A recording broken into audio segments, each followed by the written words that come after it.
Hi all, welcome back. ഞാൻ doctor Amrita Ramesh. So ഇന്നത്തെ നമ്മുടെ വീഡിയോയിൽ പറയാൻ പോകുന്നത് OCD കുറിച്ചാണ്. ഞാൻ തൊട്ട് മുൻപത്തെ ഒരു വീഡിയോയിൽ ഞാൻ പറഞ്ഞിരുന്നു, ഒരു വ്യക്തിയെ നമ്മളിപ്പോൾ സോഷ്യൽ മീഡിയയില യൂട്യൂബിലൊക്കെ നോക്കിക്കഴിഞ്ഞാൽ ഒരു വ്യക്തിയെ ഭയങ്കരമായിട്ട് ട്രോൾ ചെയ്യുന്നതും ആ ആളുടെ വീഡിയോസിനെ റിയാക്ട് ചെയ്യുന്നതൊക്കെ ആയിട്ട് നമ്മൾ പലരും കാണാറുണ്ട്. പലരും അല്ല, എനിക്ക് തോന്നുന്നു ഓൾമോസ്റ്റ് എല്ലാ മലയാളീസ് യൂട്യൂബ് ഓൺ ആക്കുന്ന സമയത്ത് തന്നെ വരുന്നത് ഇങ്ങനത്തെ റിയാക്ഷൻ വീഡിയോസൊക്കെ ആയിരിക്കും. എവിടെയെങ്കിലുമൊക്കെ ആയിട്ട് നമ്മളത് കണ്ടിട്ടുണ്ടാവും. അപ്പം എപ്പോഴെങ്കിലും ഒരിക്കലും നിങ്ങൾ ചിന്തിച്ചിട്ടുണ്ടോ, ഇതെന്തിൻ്റെ ആവശ്യമുണ്ട്, ഇതിൻ്റെയൊക്കെ ആവശ്യമുണ്ടോ, ഇങ്ങനെയൊക്കെ ട്രോൾ ചെയ്യേണ്ട ആവശ്യമുണ്ടോ എന്ന് നമുക്ക് തോന്നിയിട്ടുണ്ടാവൂല്ലേ? അതിൻ്റെ ആവശ്യമുണ്ടോ, ട്രോൾ ചെയ്യേണ്ട ആവശ്യമുണ്ടോ എന്നൊക്കെ തോന്നിയിട്ടുള്ള ആൾക്കാരാണ് നിങ്ങളെങ്കിൽ മേ ബി എൻ്റെ വേ ഓഫ് തിങ്കിങ് ആയിരിക്കാം നിങ്ങൾക്കും. ആ ഒരു വ്യക്തി നമുക്ക് നെഗറ്റീവായിട്ടുള്ളൊരു മെസ്സേജാണ് പബ്ലിക്കിന് കൊടുക്കുന്നതെന്നുണ്ടെങ്കിൽ നമ്മൾ ഒരിക്കലും അതിനെ സപ്പോർട്ട് ചെയ്യേണ്ട ആവശ്യമില്ല. പക്ഷേ ഇവിടെ ആളുടെ കാര്യങ്ങൾ ചെറുതായിട്ട് ഡോക്യുമെൻ്റ് ചെയ്യുന്നു, പബ്ലിഷ് ചെയ്യുന്നു. ആൾ പറയുന്ന പോലെ ഡോക്യുമെൻ്റ് ചെയ്യുന്നു, പബ്ലിഷ് ചെയ്യുന്നു. ഇവിടെ നമ്മൾക്ക് എന്ത് ദ്രോഹം ഉണ്ടാവുന്നത്? ആളുടെ രീതിയിൽ ജീവിച്ചു പോകുന്നു, അത് ഡോക്യുമെൻ്റ് ചെയ്യുന്നു, ആരുടെ തലയിലേക്കും അത് അടിച്ചേൽപ്പിക്കുന്നില്ല. അപ്പോൾ പിന്നെ കുഴപ്പമില്ലല്ലോ. ആൾ ഓവർ വൃത്തിയില്ലാതെയോ എങ്ങനെ വേണമെങ്കിലും ആയിക്കോട്ടെ.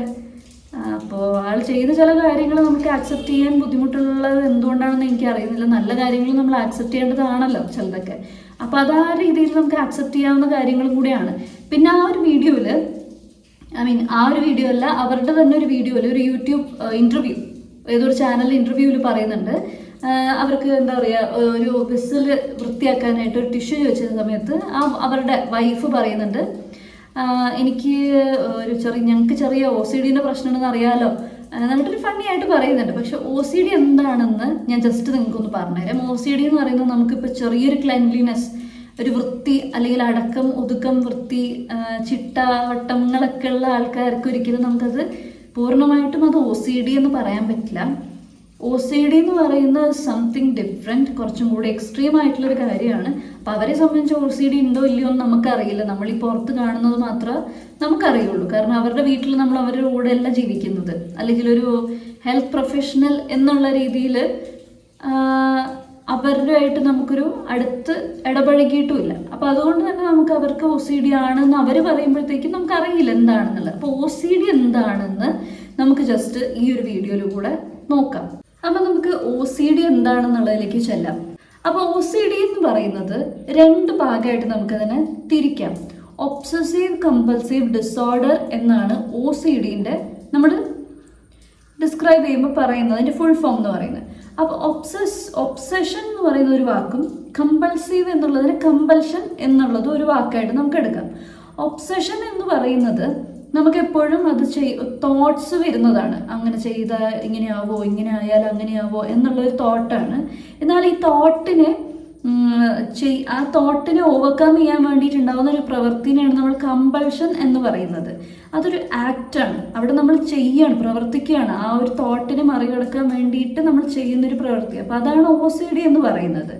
അപ്പോൾ എപ്പോഴും ചിന്തിക്കേണ്ടത് വെച്ച് കഴിഞ്ഞാൽ ഈ ഒരു അൺവാണ്ടഡ് ആയിട്ടുള്ള തോട്ട്സ്, അതായത് ഒബ്സഷൻ, അതിലുള്ള ആ ഒരു സംഭവത്തിനെ മറികടക്കാൻ വേണ്ടിയിട്ടുണ്ടാകുന്ന ആക്ഷൻ ഞാൻ പറഞ്ഞല്ലോ. അപ്പോൾ ഈ കമ്പൾഷനിൽ റിപ്പീറ്റഡ്ലി നമ്മൾ ചില പാറ്റേൺ ഓഫ് ബിഹേവിയേഴ്സ് നമ്മൾ ചെയ്തുകൊണ്ടേയിരിക്കും. ഇപ്പോൾ ഫോർ എക്സാമ്പിൾ, നമ്മളിപ്പോൾ എവിടെയെങ്കിലും ചെന്നു, അല്ലെങ്കിൽ നമ്മുടെ വീട്ടിലാണെന്ന് വെച്ചോ, നമ്മൾ കൈ കഴുകി, നമ്മൾ അറിയാതെ നമ്മൾ എവിടെയെങ്കിലും ഒന്ന് തൊട്ട് പോയി കഴിഞ്ഞാൽ അയ്യോ ആ തൊട്ട ഒരു ചെറിയ എന്ന് വെച്ചാൽ നമ്മൾ ക്ലീൻ ആയിട്ടുള്ള ചിലപ്പോൾ ഏതെങ്കിലും ഒരു ഏരിയയിലായിരിക്കും തൊട്ടിട്ടുണ്ടാവുക. എന്നാൽ ആ ഒരു തൊട്ടത് വെച്ചിട്ട് അവർ പറയും അയ്യോ ഭയങ്കരമായിട്ട് ജേംസ് പടരുമോ, വേറെ അസുഖങ്ങൾ വരുമോ, അങ്ങനെ ചിന്തിച്ച് പോകും. അപ്പോൾ ആ ഒരു ചിന്തനെ മറികടക്കാൻ വേണ്ടിയിട്ട് അവർ ചെയ്യുന്നൊരു പ്രവൃത്തിയാണ് അത് വീണ്ടും വീണ്ടും കൈ കഴുകിക്കൊണ്ടേയിരിക്കും.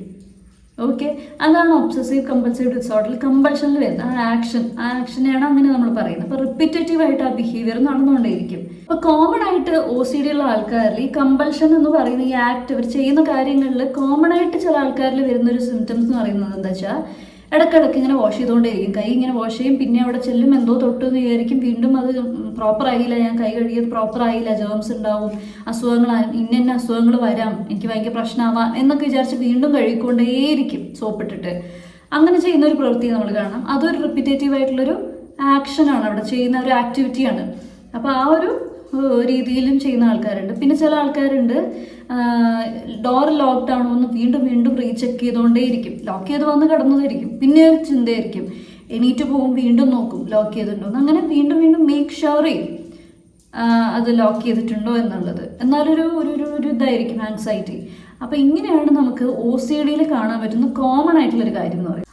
അപ്പോൾ OCD എന്ന് പറയുന്നത് ഒരാളുടെ ഡെയിലി ലൈഫിനെ തന്നെ ഭയങ്കരമായിട്ട് എഫക്റ്റ് ചെയ്യുന്ന ഒരു കാര്യം തന്നെയാണ്. നമ്മൾ ചില ആൾക്കാരൊക്കെ പറയുന്നതൊക്കെ വളരെ ലാഘവത്തോടെ അല്ലെങ്കിൽ ഭയങ്കര പ്രൗഡോടുകൂടി കുറച്ച് ക്ലീൻ ആണ് ഞാൻ എന്നറിയിക്കാൻ വേണ്ടിയിട്ട് OCD ഉള്ള ആളാണെന്നൊക്കെ പറയുന്നത് നമ്മൾ കേൾക്കാറുണ്ട്. എന്നാൽ അത്രയും ലാഘവത്തോടെ പറയാൻ പറ്റിയൊരു കാര്യമല്ല OCD. ഇവർക്ക് തന്നെ ചിലപ്പോൾ അറിയുണ്ടാവും ഇവർ ഈ ചെയ്യുന്നതും ഇവരുടെ തോട്ട്സും ഇവർ ഈ തോട്ട്സ് കാരണം ചെയ്യുന്ന കാര്യങ്ങളും ഒക്കെ കുറച്ച് ഓവറാണ്, അല്ലെങ്കിൽ ഒരു കാരണവും ഇല്ലാതെയാണെന്ന് ചിലപ്പോൾ അവർക്ക് അറിയുണ്ടാവും. എന്നാലും അവർക്ക് അത് കൺട്രോൾ ചെയ്യാനായിട്ട് സാധിക്കുന്നില്ല എന്നുള്ളതാണ്.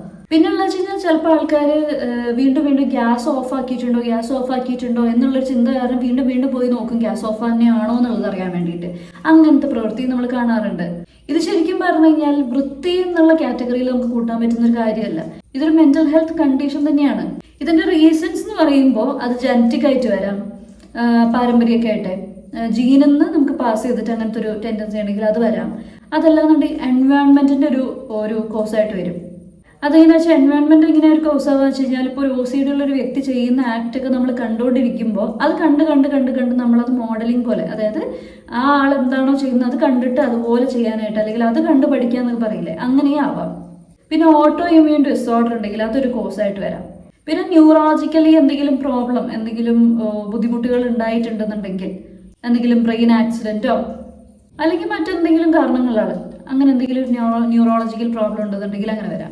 ആൻസൈറ്റി, ഡിപ്രഷൻ, അങ്ങനെ പറയുന്ന അഡിക്ഷൻ, മെന്റൽ ഡിസോർഡർ, അങ്ങനെയൊക്കെ ഈ ഒരു കാറ്റഗറിയിലൊക്കെ വരുന്ന എന്തെങ്കിലും മെന്റൽ ഡിസോർഡർ അങ്ങനത്തെ കാര്യങ്ങളൊക്കെ ഉണ്ടെന്നുണ്ടെങ്കിൽ, ഇപ്പൊ കെമിക്കലിന്റെ കാരണം കൊണ്ടോ അല്ലെങ്കിൽ ബിഹേവിയർ കാരണമൊക്കെ എന്തെങ്കിലും നമുക്ക് ഇങ്ങനെ ബുദ്ധിമുട്ടുകൾ ഉണ്ടെന്നുണ്ടെങ്കിൽ അതൊരു കാരണമായിട്ട് വരാം. അതിലേക്ക് ഡീപ്പായിട്ട് നമ്മൾ പോകുന്നില്ല. അത് just few of the causes ആണ് ഞാൻ പറഞ്ഞിട്ടുള്ളത്. അപ്പൊ ജസ്റ്റ് കോസ് അറിയാൻ വേണ്ടിയിട്ടാണ് ഞാൻ പറഞ്ഞത്.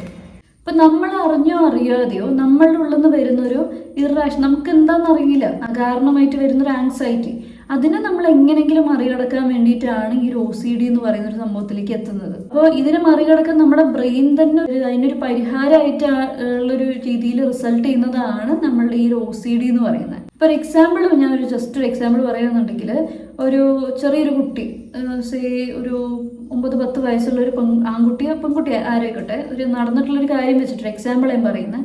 അപ്പോൾ ആ കുട്ടിക്ക് എങ്ങനെയാ വെച്ച് കഴിഞ്ഞാൽ, മുന്നേ മുത്തശ്ശി ഒരു കഥ പറഞ്ഞു കൊടുത്തു, വീട്ടിൽ കള്ളം കയറിയ കഥയോ എന്തൊക്കെയോ അങ്ങനെ റിലേറ്റഡ് ആയിട്ടൊരു കഥ പറഞ്ഞു കൊടുത്തു. കുട്ടിക്ക് അതിനുശേഷം ഭയങ്കരമായിട്ട് പേടി. പിന്നീട് എപ്പോഴും ഉറങ്ങുന്നതിന് മുൻപായിട്ട് ഡോറ് ക്ലോസ്ഡ് ആണോ എന്നൊക്കെ പോയി ഇടയ്ക്കിടയ്ക്ക് റീചെക്ക് ചെയ്യുക. കട്ടിലിൻ്റെ അടിയിൽ, മറ്റേ ഡോറിൻ്റെ സൈഡിൽ, ബാക്കിലൊക്കെ ആയിട്ട് ടോർച്ച് അടിച്ച് നോക്കും. അങ്ങനെ ഭയങ്കരമായിട്ട് റീചെക്കിങ് ആയിട്ടുള്ളൊരു ടെൻഡൻസി കുട്ടിയിൽ ഡെവലപ്പായി. അപ്പോൾ അതൊക്കെ അവിടെ ആ ഒരു എന്തോ ഒരു കാരണത്താൽ ആൻസൈറ്റി കുട്ടിയുടെ ഉള്ളിൽ ഉണ്ടായി. അതിൻ്റെ റിസൾട്ടായിട്ടാണ് കുട്ടി ഈ ഒരു സ്വഭാവം ഡെവലപ്പ് ചെയ്തത്. അപ്പോൾ ഇതിൻ്റെ കുറച്ച് സിംറ്റംസ് ഞാൻ പറഞ്ഞുതരാം. അതിൽ ഒന്നാമത്തെന്ന് വെച്ച് കഴിഞ്ഞാൽ, ഞാൻ നേരത്തെ പറഞ്ഞതുപോലെ തന്നെ കമ്പൾസീവ് ആയിട്ടുള്ള ഡിസോർഡേഴ്സ്, നമ്മൾ ഇടയ്ക്കിടയ്ക്ക് പോയി റീചെക്ക് ചെയ്യുക, വീണ്ടും ഒരേ പ്രവൃത്തി തന്നെ ചെയ്തുകൊണ്ടിരിക്കുക. അതിന് നമ്മൾ മറികടക്കാൻ വേണ്ടിയിട്ട് ഒരേ കാര്യം, ഇപ്പോൾ ഗ്യാസ് ഓഫ് ആക്കിയിട്ടുണ്ടോ എന്നുള്ളൊരു പേടി, വീണ്ടും പോയി ഓഫാക്കുന്നു, വീണ്ടും കടന്നു കഴിഞ്ഞാൽ വീണ്ടും ഒരു ടച്ച് മര്യാദയ്ക്ക് തന്നെയല്ലേ ഓഫാക്കിയ, ഫുൾ തന്നെ ഓഫാക്കിയിട്ടില്ലേ എന്ന് വെച്ചാൽ വീണ്ടും പോയി നോക്കും, വീണ്ടും ഫുള്ളായിട്ട് ഓഫാക്കി എന്ന് ഉറപ്പ് വരുത്തും. അങ്ങനെ അതാണ് ഒരു സിംറ്റം. പിന്നെ ഇവർക്ക് എന്ന് പറഞ്ഞു കഴിഞ്ഞാൽ ഭയങ്കരമായിട്ട് കമ്പൾസീവായിട്ട് തോട്ട്സ് ഇൻക്രീസ്ഡ് ആയിട്ട് വരും. അവർക്ക് ഇങ്ങനെ കുളിച്ചേ പറ്റൂ, കുളിക്കണം, ഇങ്ങനെ കുളിച്ചാലൊന്നും മതിയാവില്ല, അങ്ങനത്തെ രീതിയിൽ. പിന്നെയുള്ള വെച്ചാൽ അവർക്ക് ഹൈപ്പർ വിജിലൻ്റ് ആയിരിക്കും. അവർക്കെന്ന് പറഞ്ഞു കഴിഞ്ഞാൽ അവരുടെ എല്ലാ സെൻസറി ഓർഗൻസും ഭയങ്കര ആക്റ്റീവ് ആയിരിക്കും. 5 മൂക്ക്, സ്മെല്ല് ചെയ്യുന്നതിലായാലും കാഴ്ച, അങ്ങനത്തെ സെൻസറി ഓർഗൻസ് മൊത്തം അവർ ഭയങ്കര വിജിലൻ്റ് ആയിട്ടിരിക്കും, എല്ലാം അലേർട്ടായിട്ടിരിക്കും എന്തെങ്കിലും. പിന്നെ അവർക്കെന്ന് വെച്ച് കഴിഞ്ഞാൽ തീരെ കാമായിട്ടോ ഒന്ന് സൈലൻ്റ് ആയിട്ടോ ഒന്ന് അടങ്ങിയിരിക്കാനേ പറ്റില്ല. അവർക്ക് ഇങ്ങനെ വെപ്രാളാണ്. പിന്നെ ഇവർക്കെന്ന് പറഞ്ഞാൽ ഒരേ കാര്യം തന്നെ എപ്പോഴെപ്പോഴും ഇങ്ങനെ ചെയ്ത് അത് ആവർത്തനം വന്നിട്ടേ അത് അവരുടെ റുട്ടീനായി മാറും. ലൈഫിൽ അത് റുട്ടീനായി മാറും. നമുക്ക് ആർക്കും ട്രൈ ചെയ്ത് കഴിഞ്ഞാൽ മാറ്റാൻ പറ്റാത്തൊരു സംഭവമായിട്ട് മാറും. അവരുടെ ലൈഫിൻ്റെ ഒരു ഭാഗമായിട്ട് തന്നെ മാറും. പിന്നെ അവർക്കെന്ന് വെച്ചാൽ ഓട്ടോമാറ്റിക്കലി ഒരു സോഷ്യൽ ഐസൊലേഷൻ എന്നുള്ള രീതിയിലേക്ക് പോകും. അവർ തന്നെ സ്വയം ചിന്തിക്കും, എനിക്ക് മാത്രം എന്താ ഇങ്ങനെ, മറ്റുള്ളവരൊക്കെ ഇങ്ങനെയൊക്കെ ഞാൻ കാണിക്കുന്നതാണോ, മറ്റുള്ളവർ എന്നെക്കുറിച്ച് എന്തായിരിക്കും വിചാരിക്കുക എന്നുള്ളൊരു തോട്ട്സിലേക്ക് അവർ പോവാം. പിന്നെ അവർക്ക് പയ്യെ ഒരു കുറ്റബോധമൊക്കെ ഫീൽ ചെയ്യാം, പാനിക് അറ്റാക്ക് ഉണ്ടാവാം. ഇതൊക്കെ പാനിക് ഡിസോർഡറിൽ വരുന്ന കേട്ടോ. പിന്നെ അവർക്ക് വെച്ചാൽ സ്ലീപ്പ് ട്രബിൾസ് ഉണ്ടാവും, മരിച്ചു പോവോ എന്നുള്ളൊരു ചിന്ത, ഉറക്കം ഇടയ്ക്കിടയ്ക്ക് ബ്രേക്ക് ആവുക, ഡിസ്റ്റർബ്ഡ് ആയിരിക്കും. പിന്നെ അവർക്ക് നല്ല കണ്ണടയ്ക്കുമ്പോഴത്തേക്ക് ഇങ്ങനെ അവരുടെ ക്ലോസ് ആയിട്ടുള്ളവർ മരിച്ചു പോവോ, എന്താവും അങ്ങനത്തെ ഒരു ചിന്തയിലേക്കൊക്കെ പോകും. പിന്നെ അവർക്കുള്ളൊരു വേറൊരു സ്വഭാവം ആണ്, ഒരു സിംറ്റം ആണ്, വെറുതെ എണ്ണിക്കൊണ്ടിരിക്കും. എന്ത് കാര്യം ഉണ്ടെന്നുണ്ടെങ്കിൽ എണ്ണിക്കൊണ്ടിരിക്കും, ഒരു കാര്യം ഉണ്ടാവില്ല, അൺനെസസറിലി എണ്ണിക്കൊണ്ടിരിക്കും. പിന്നെ അവർക്ക് ചില ആൾക്കാർക്ക് എന്ന് പറഞ്ഞു കഴിഞ്ഞാൽ ചില ഭക്ഷണങ്ങളൊക്കെ ഭയങ്കര അവേർഷൻ, ഇഷ്ടക്കേടുണ്ടാവും. അത് ആങ്സൈറ്റിയുടെ ഭാഗമായിട്ട് തന്നെ. അപ്പോൾ ഈ ഒരു OCD എന്ന് പറയുന്നത് നമ്മളിപ്പോൾ എന്താണ്, എന്തൊക്കെയാണ് സിംറ്റംസ് എന്നൊക്കെ നോക്കി ഇതെങ്ങനെ പ്രിവെൻറ്റ് ചെയ്യും, അല്ലെങ്കിൽ ഇതെങ്ങനെയുള്ള ആൾക്കാരെ നമ്മൾ കണ്ടുപിടിച്ചു എന്നുണ്ടെങ്കിൽ ഇവരിനെ എങ്ങനെ നമുക്ക് ഹെൽപ്പ് ചെയ്യാൻ പറ്റും, ഇവരുടെ ട്രിഗറിങ് പോയിന്റ് എന്താണെന്നുള്ളത് നമ്മൾ ഐഡന്റിഫൈ ചെയ്യുക എന്നുള്ളത് ചെയ്യേണ്ടത്. എന്തുകൊണ്ടായിരിക്കും ഇവർ ഇങ്ങനെ ചെയ്യാനൊക്കെ കാരണം, അല്ലെങ്കിൽ ഇങ്ങനെ ഇവർ ബിഹേവ് ചെയ്യാനുള്ള കാരണം എന്താണെന്നുള്ളതാണ് നമ്മൾ ആദ്യം നോക്കേണ്ടത്. അതപ്പോൾ ഹിസ്റ്ററി, കേസ് ടേക്കിങ്ങിലേക്ക് പോകണം. അപ്പോൾ അതെന്തുകൊണ്ടാണെന്നുള്ളത് നമ്മൾ മനസ്സിലാക്കുക. ഒരു സൈക്കോളജിസ്റ്റിന്റെ ഹെൽപ്പ് സീക്ക് ചെയ്യുക, അല്ലെങ്കിൽ ഏതെങ്കിലും ഒരു പ്രൊഫഷണലിന്റെ ഹെൽപ്പ് സീക്ക് ചെയ്യുക. ഹെൽത്ത് പ്രൊഫഷണലിന്റെ നമുക്ക് ഈ ഒരു കാര്യത്തിനൊക്കെ ഡീൽ ചെയ്യാൻ പറ്റുന്ന ഒരാളിനെ നമ്മൾ സമീപിക്കുക. അതുപോലെ തന്നെ ഈ ഒരു വ്യക്തിക്ക് ഉണ്ടാകുന്ന സ്ട്രെസ്, ആങ്സൈറ്റിനൊക്കെ നമുക്ക് കൺട്രോൾ ചെയ്യാനും മാനേജ് ചെയ്യാനൊക്കെ പറ്റണം. അപ്പോൾ ഇങ്ങനത്തെ ഒരു വ്യക്തി വരുമ്പോൾ അവരുടെ ഫുഡ് ഹാബിറ്റ്സിൽ നമ്മൾ റെഗുലർ ആക്കി, അതിനെ ഓക്കെ ആക്കി എടുക്കണം, ഒരു ചിട്ടയാക്കി കൊടുക്കണം. അതുപോലെ തന്നെ സ്ലീപ്പ് പാറ്റേൺസിൽ പ്രോബ്ലം ഉണ്ടെന്നുണ്ടെങ്കിൽ അത് നികത്തി കൊടുക്കണം, പ്രോപ്പർ ആക്കാനായിട്ട് ഹെൽപ്പ് ചെയ്യണം. ഇവർക്കൊരു സപ്പോർട്ട് വിങ് ആയിട്ട് നമ്മൾ പ്രവർത്തിക്കണം. നമ്മളൊരു സപ്പോർട്ട് സിസ്റ്റം നമ്മൾ അവിടെ കൊടുക്കണം. അവർക്ക് അതായിരിക്കും അത്യാവശ്യമായിട്ട് വേണ്ടത്. അവരുടെ ലൈഫിൽ നമ്മൾ തന്നെ കുറച്ച് ചേഞ്ചസ് കൊണ്ടുവരണം. പിന്നെ തെറാപ്പീസിൽ വരുന്ന എന്തൊക്കെയാണെന്ന് വെച്ച് കഴിഞ്ഞാൽ CBT, കോഗ്നിറ്റീവ് ബിഹേവിയർ തെറാപ്പി എന്ന് പറയുന്നതുണ്ട്. അത് നമുക്ക് ചെയ്യാൻ പറ്റും. അതുപോലെ ഫാമിലി തെറാപ്പി നല്ലതാണ്. ഗ്രൂപ്പ് തെറാപ്പീസും കൊടുക്കാറുണ്ട്. അപ്പോൾ ഇതൊക്കെയാണ് നമുക്ക് ബേസിക്കലി ചെയ്യാൻ പറ്റുന്നത് വെച്ച് കഴിഞ്ഞാൽ. പിന്നെ നമ്മൾ ചില കാര്യത്തിൽ എക്സ്പോഷർ തെറാപ്പി ഒക്കെ ചെയ്യാറുള്ളതൊക്കെ ഉണ്ട്. അപ്പോൾ എന്താണോ ആളുടെ കണ്ടീഷൻ അതിനനുസരിച്ചൊക്കെയാണ് നമുക്ക് ചെയ്യാൻ പറ്റുന്ന ട്രീറ്റ്മെൻറ്റ്സ് എന്ന് പറയുന്നത്. സോ ഈ ഒരു വീഡിയോ നിങ്ങൾക്ക് എല്ലാവർക്കും ഇൻഫോർമേറ്റീവ് ആയിരുന്നു എന്ന് വിചാരിക്കുന്നു.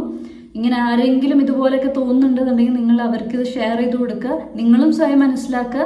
അങ്ങനെയുള്ള ആൾക്കാർക്ക് നിങ്ങളൊരു സപ്പോർട്ട് സിസ്റ്റമായിട്ട് വർക്ക് ചെയ്യുക, സപ്പോർട്ട് കൊടുക്കുക, ഫാമിലി സപ്പോർട്ട് കൊടുക്കുക. അല്ലെങ്കിൽ ഒന്നും പറ്റുന്നില്ല എന്നുണ്ടെങ്കിൽ ഒരു സൈക്കോളജിസ്റ്റിനെയോ അല്ലെങ്കിൽ ഹെൽത്ത് കെയർ പ്രൊഫഷണലിനെയും മീറ്റ് ചെയ്യുക, കൺസൾട്ട് ചെയ്യുക. അതിനുള്ളൊരു റിസൾട്ട് ഉറപ്പായിട്ട് നിങ്ങൾക്ക് കിട്ടുന്നതായിരിക്കും. So thanks for watching.